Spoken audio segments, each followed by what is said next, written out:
एक बार मक्का नगरी में तेज आंधी और बारिश हुई और तेज आंधी और बारिश के कारण जमझम कूप पानी से भर गया और उसके साथ साथ पानी का निकलना बंद हो गया। इससे मक्का नगरी में भीषण पानी की कमी हो गई। मक्का नगरी के लोग इधर उधर भागने लगे। बच्चे से लेकर बूढ़े तक सभी पानी की कमी के कारण अत्यधिक परेशान होने लगे। उस समय मक्का नगरी के नेता हजरत मोहम्मद सल्लल्लाहु अलैहि वसल्लम के दादा अब्दुल मुत्तलिब थे। तब मक्का नगरी के निवासी हजरत मोहम्मद सल्लल्लाहु अलैहि वसल्लम के दादा अब्दुल मुत्तलिब के पास पहुंचे और कहने लगे कि आप हमारी समस्या का समाधान करें। आप जमझम कूप से पानी निकालने का इंतजाम करें। अगर जमझम से पानी नहीं निकाला गया तो हम सब बीमार होकर मर जाएंगे। यह बात सुनकर अब्दुल मुत्तलिब चिंतित हो गए। वह समझ नहीं पा रहे थे कि अब क्या करें। इसके बाद उन्होंने महान अल्लाह ताला के दरबार में बहुत सारी मन्नतें मांगी, लेकिन कोई भी मन्नत महान अल्लाह ताला के दरबार में कबूल नहीं हुई। तब मजबूर होकर उन्होंने अल्लाह ताला से दुआ करते हुए कहा, हे अल्लाह, आप जमझम कूप से पानी निकालने का इंतजाम कर दें तो मैं अपने 10 बच्चों में से किसी एक को कुर्बान कर दूंगा। यानी अगर जमझम कूप से पानी निकला तो वह अपने बच्चों में से किसी एक को कुर्बान करेंगे। अब्दुल मुत्तलिब की दुआ करने में देर हुई, लेकिन अल्लाह ताला के दरबार में दुआ कबूल होने में देर नहीं हुई और उसी समय जमझम कूप से पानी निकलने लगा। यह नज़ारा देखकर हर कोई हैरान रह गया। इसके बाद मक्का नगरी के लोग शांति से रहने लगे और इसी बीच अब्दुल मुत्तलिब अपनी वादे की बात भूल गए। एक दिन अब्दुल मुत्तलिब सो रहे थे, तब अल्लाह ताला ने उनके सपने में आकर कहा, हे अब्दुल मुत्तलिब, तुमने तो कहा था कि अगर जमझम कूप से पानी निकलेगा तो तुम अपने किसी एक बेटे को कुर्बान कर दोगे। तुम अपनी वादे की बात भूल गए हो। अब्दुल मुत्तलिब तब नींद से जागकर बिस्तर पर बैठ गए। उन्होंने सोचना शुरू किया और मन ही मन कहने लगे, सचमुच मैं तो अपनी मन्नत की बात भूल गया हूँ। मुझे तो वाकई अपने 10 बेटों में से किसी एक को कुर्बान करना था। उस समय अब्दुल मुत्तलिब ने यह बात किसी से नहीं कही। अगले दिन अब्दुल मुत्तलिब ने वही सपना देखा जिसमें अल्लाह ताला ने कहा, अब्दुल मुत्तलिब, तुम अपनी मन्नत पूरी करो। लेकिन इसके बाद भी अब्दुल मुत्तलिब ने इस घटना के बारे में किसी को कुछ नहीं बताया। तीसरे दिन अब्दुल मुत्तलिब ने फिर वही सपना देखा। अल्लाह ताला ने उन्हें कहा, अब्दुल मुत्तलिब, अगर तुम अपनी मन्नत पूरी नहीं करोगे तो तुम्हारे 10 बेटे 7 दिनों के अंदर मर जाएंगे और जमझम कूप से हमेशा के लिए पानी निकलना बंद हो जाएगा। इस बार अब्दुल मुत्तलिब गहरी चिंता में पड़ गए। वह समझ नहीं पा रहे थे कि आखिर किस बेटे को कुर्बान करें। इसके बाद सुबह उन्होंने तौरेत के पंडितों को बुलाया। पंडितों को बुलाकर उन्होंने कहा, हे पंडितगण, मैंने अल्लाह ताला से मन्नत मांगी थी कि अगर जमझम कूप से फिर से पानी निकलने लगे तो मैं अपने 10 बेटों में से किसी एक को कुर्बान कर दूंगा। फिर अल्लाह ताला ने मेरी मन्नत कबूल कर ली और जमझम से पानी निकलने लगा। अब अल्लाह ताला मुझे सपना दिखा रहे हैं कि मैं अपने बेटे को कुर्बान करूं, लेकिन मैं समझ नहीं पा रहा हूं कि क्या करूं। तब तौरेत के पंडितों ने कहा, हे अब्दुल मुत्तलिब, आप हमारे नेता हैं। चूंकि अल्लाह ताला ने आपको सपना दिखाया है, इसलिए आपको अपनी मन्नत पूरी करनी चाहिए। यह कहकर वे चले गए। अब्दुल मुत्तलिब बहुत परेशान हो गए और वह किसी भी तरह यह समझ नहीं पा रहे थे कि आखिर किस बेटे को कुर्बान करें, क्योंकि उनके 10 बेटे उनके लिए बहुत प्यारे थे। फिर कोई और उपाय न देखकर उन्होंने अपने 10 बेटों को बुलाया। उनके सबसे बड़े बेटे का नाम अब्बास था। उन्होंने अपने बड़े बेटे अब्बास से कहा, अब्बास, मैंने ये मन्नत की थी कि अगर जमझम कूप से पानी निकलना शुरू हो जाए तो मैं अपने एक बेटे को कुर्बान कर दूंगा। अब तुम मेरी इस मन्नत को पूरा करने के लिए अल्लाह के रास्ते में कुर्बान हो जाओ। तब अब्बास ने कहा, मैं आपकी मन्नत पूरी नहीं कर सकता।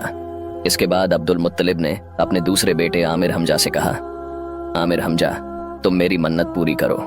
तब आमिर हमजा ने कहा, मैं आपकी मन्नत के लिए अपनी जान नहीं दे सकता। आप अपने अन्य बेटों से अपनी यह मन्नत पूरी करने को कहें। इसके बाद अब्दुल मुत्तलिब ने एक एक करके अपने 9 बेटों से मन्नत पूरी करने को कहा, लेकिन कोई भी उनकी बात मानने को तैयार नहीं हुआ। आखिर में केवल एक बेटा बचा, जिसका नाम अब्दुल्लाह था। अब्दुल्लाह अब्दुल मुत्तलिब के सबसे छोटे और सबसे प्यारे बेटे थे। अब्दुल मुत्तलिब को चिंतित देखकर अब्दुल्लाह ने उनसे पूछा, अब्बा जान, क्या हुआ?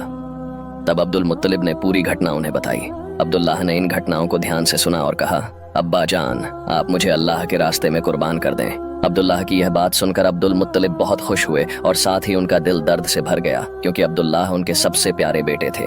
लेकिन इसके अलावा उनके पास कोई और रास्ता नहीं था। अगर अब्दुल्लाह को कुर्बान नहीं किया गया तो उनके 10 बेटे एक एक करके मर जाएंगे और जमझम कूप का पानी फिर से बंद हो जाएगा, और अगर एक बार पानी बंद हो गया तो सब मर जाएंगे।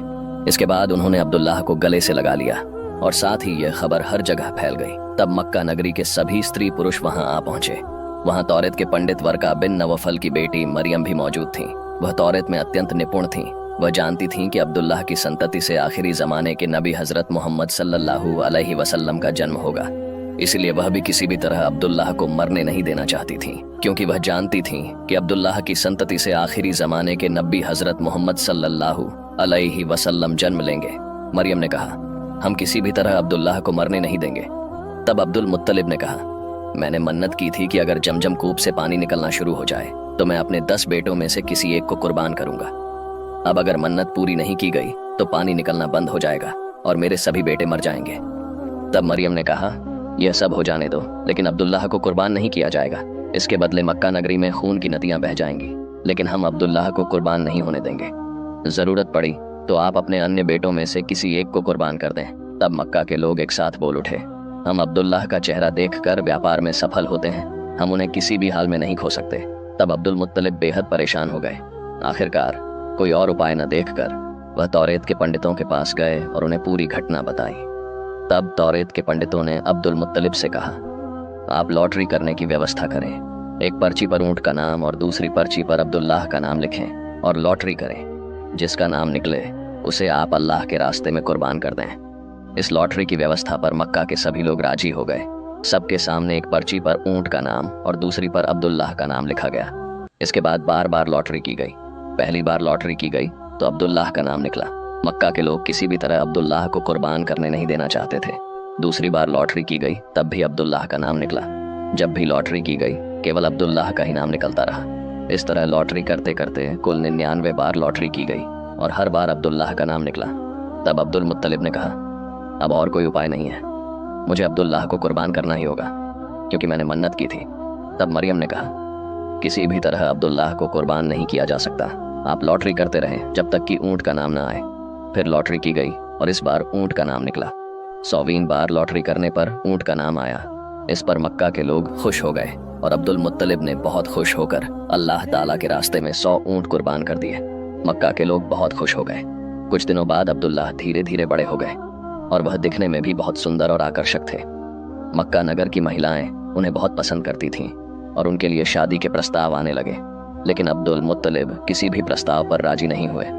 उन्होंने अपने मित्र वहाब इब्न अब्देमनाफ से वादा किया था कि वह उनकी बेटी से अब्दुल्लाह का निकाह करेंगे। उनकी बेटी का नाम आमिना था। वह मदीना में रहती थीं, इसलिए एक दिन अब्दुल मुत्तलिब अब्दुल्लाह को लेकर मदीना की ओर रवाना हुए। उद्देश्य था मदीना में आमिना के साथ उनका निकाह करवाना। रास्ते में मरियम खड़ी थी। उसने अब्दुल्लाह को देखकर कहा, कुछ दिन पहले तुम्हारे पिता ने अपनी मन्नत के लिए जो 100 ऊँट कुर्बान किए थे, मैं वह 100 ऊँट तुम्हारे पिता को तुम्हारी तरफ से दे दूंगी। बदले में तुम मुझसे शादी कर लो। लेकिन अब्दुल्लाह बहुत शालीन और शर्मीले स्वभाव के व्यक्ति थे, इसलिए वह ऐसे विवाह प्रस्ताव से बहुत शर्मिंदा हो गए, क्योंकि वह बहुत लज्जाशील और विनम्र थे। तब उन्होंने कहा, मैं अपने पिता के साथ हूँ, उनके विचार के बिना मेरे लिए कुछ भी करना संभव नहीं है, कृपया मुझे माफ़ करें। अब्दुल्लाह अपने पिता के साथ मदीना की ओर रवाना हुए। लंबी यात्रा तय करने के बाद आखिरकार वे मदीना में वहाब इब्न अब्दे मनाफ के पास पहुंच गए। वहां पहुंचकर बातचीत के बाद अब्दुल्लाह और आमिना का निकाह संपन्न हुआ। इतिहासकारों के अनुसार अब्दुल्लाह ने अपने ससुराल में 3 दिन गुजारे। इसके बाद जब उन्होंने अपनी पत्नी आमिना को घर लाया तो आमिना के गर्भ में आखिरी ज़माने के नबी हज़रत मोहम्मद सल्लल्लाहु अलैहि वसल्लम का आगमन हुआ। अब्दुल्लाह एक दिन कहीं चल रहे थे। रास्ते में औराका इब्न नफल की बेटी मरियम उनके सामने आकर खड़ी हो गई, लेकिन मरियम को यह नहीं पता था कि अब्दुल्लाह की शादी हो चुकी है। वह अब्दुल्लाह को एक नज़र देखकर वापस घर लौटने लगी। इससे अब्दुल्लाह थोड़े हैरान हो गए और उन्होंने पूछा, हे मरियम, कुछ दिन पहले तो तुम मुझे शादी के लिए पागल हो गई थी, तो अब मुझे देखकर क्यों चली जा रही हो? तब मरियम ने कहा, क्या तुमने किसी से शादी कर ली है? अब्दुल्लाह ने कहा, हाँ, मैंने शादी कर ली है। मरियम ने कहा, जब मैंने तुमसे शादी का प्रस्ताव दिया था तब तुम्हारे माथे पर एक चमकदार नूर था। अब वह नूर चला गया है और जिसे तुमने शादी की है वही उस नूर की मालिक हो गई है। अब तुम्हारी कोई अहमियत मेरे लिए नहीं रही और इसलिए बिना कुछ कहे मैं जा रही थी। फिर मरियम घर लौट गई। अब्दुल्लाह अपना काम खत्म करके घर लौट आए और आमिना के साथ सुखमय जीवन बिताने लगे। इसके बाद एक दिन अब्दुल्लाह व्यापार के सिलसिले में मक्का से बाहर गए और रास्ते में उनका निधन हो गया। इन्ना लिल्लाहि व इन्ना इलैहि राजिऊन। अब्दुल्लाह की मृत्यु के समय हजरत मोहम्मद सल्लल्लाहु अलैहि वसल्लम अपनी मां के गर्भ में थे। प्रिय दर्शकों, ये घटनाएं केवल हदीस से संग्रहित की गई हैं। इन घटनाओं की सत्यता केवल अल्लाह ताला ही जानते हैं।